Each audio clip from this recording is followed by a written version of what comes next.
یہ ذہن بنائے ہوئے کیوں یہ میڈیا کے لیے تیار ہو رہا ہے؟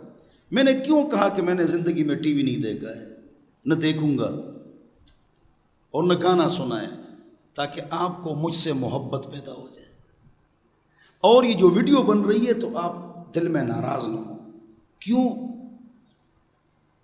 حضرت مولانا طارق جمیل صاحب ٹی وی پر آئے، اگرچہ ہمارا جو مکتب فکر ہے وہ اس کے خلاف ہے، لیکن وہ آئے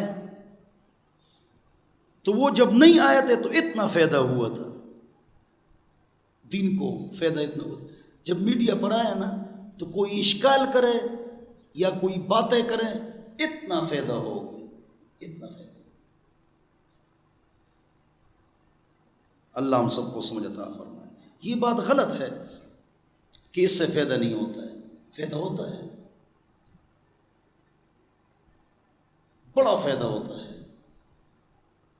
تو یاد رکھیں کہ اس ترجمے میں پوری دنیا کو سامنے رکھ کر ترجمہ کروں گا، اور نہایت ہی آسان، اور تشریحات جب کروں گا تشریحات تو اس میں علمی باتیں آئیں گی، جو سمجھدار ہیں گرامر پڑھ چکے ہیں ان کو سمجھ میں آئیں گی، جن کو سمجھ میں نہ آئے تو ان کے کان کے اوپر سے گزر جائیں گی، کوئی بات نہیں، سمجھداروں کو سمجھ میں آ جائے گی۔ تو گرامر بھی سیکھنا ہے، اور قرآن و حدیث کے لیے اگر قرآن و حدیث آپ آگے بیان کریں تو گرامر سیکھو گے، ورنہ آپ کے لیے مشکل ہے۔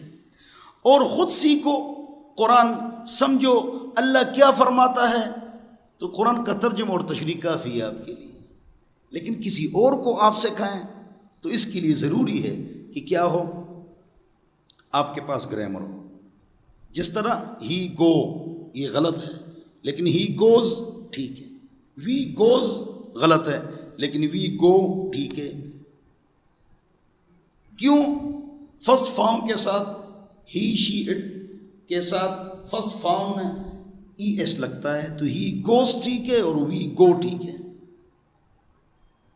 میری بات نہیں سمجھے؟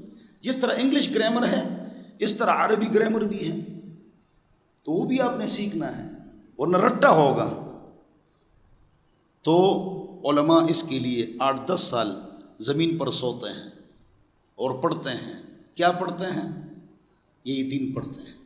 تو یہ باتیں ضروری ہے جو آپ حضرات کے سامنے میں نے کر لی۔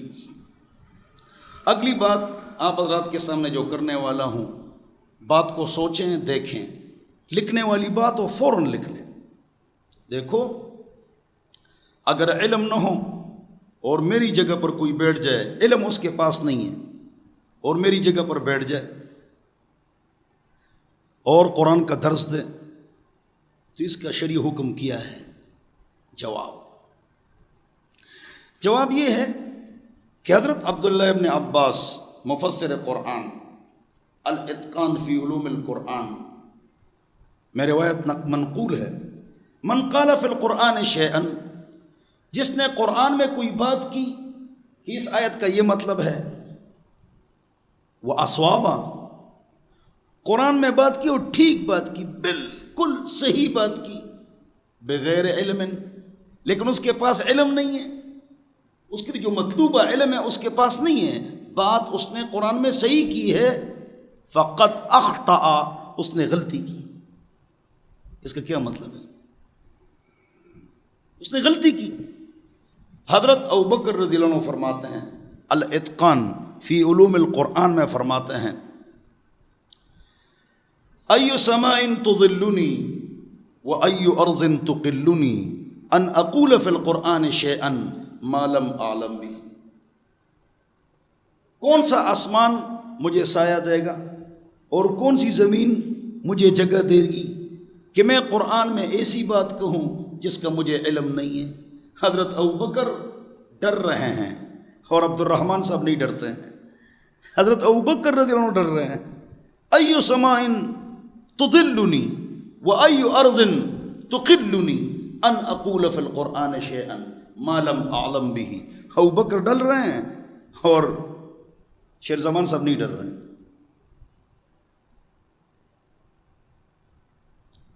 تیسری روایت ابو داؤد شریف کی روایت ہے، حضور اکرم صلی اللہ علیہ وسلم کا ارشاد ہے،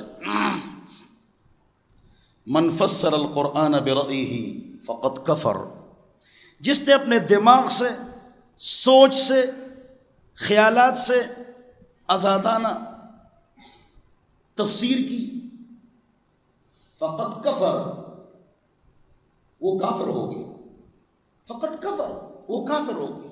میں نے 3 حوالے بتا دیے، آپ نے تینوں حوالے لکھ لیے، تینوں حوالے عربی کے۔ میں نے 2 مرتبہ کیوں حوالے سنائے؟ تاکہ آپ لوگ لکھ لیں، کاغذ قلم آپ کے ہاتھ میں ہو۔ ای سماء تظلنی وای ارض تقلنی ان اقول فی القرآن شیئا ما لم اعلم به، من فسر القرآن برأیہ فقد کفر، من قال فی القرآن شیئا واصاب بغیر علم واصاب فقد اخطأ، اس نے غلطی کی۔ ابن عباس رضی اللہ عنہما فرماتے ہیں یہ باتیں ضروری تھی۔ چنانچہ تمام مفسرین کا اس بات پر اتفاق ہے کہ وہ آدمی جو تفسیر بیان کرے اس کے پاس 14 علوم ہوں۔ بولو کتنے علوم ہوں؟ 14 علوم۔ اگر اس کے پاس 14 علوم نہ ہوں تو قرآن سن سکتا ہے، تفسیر سن سکتا ہے، قرآن کی تفسیر کی اسٹڈی کر سکتا ہے، لیکن لوگوں کو پڑھائے تو وہ غلطی کرے گا۔ تو 14 علوم ضروری ہے، اس پر اتفاق ہے، یہ کوئی اختلافی بات نہیں۔ وہ 14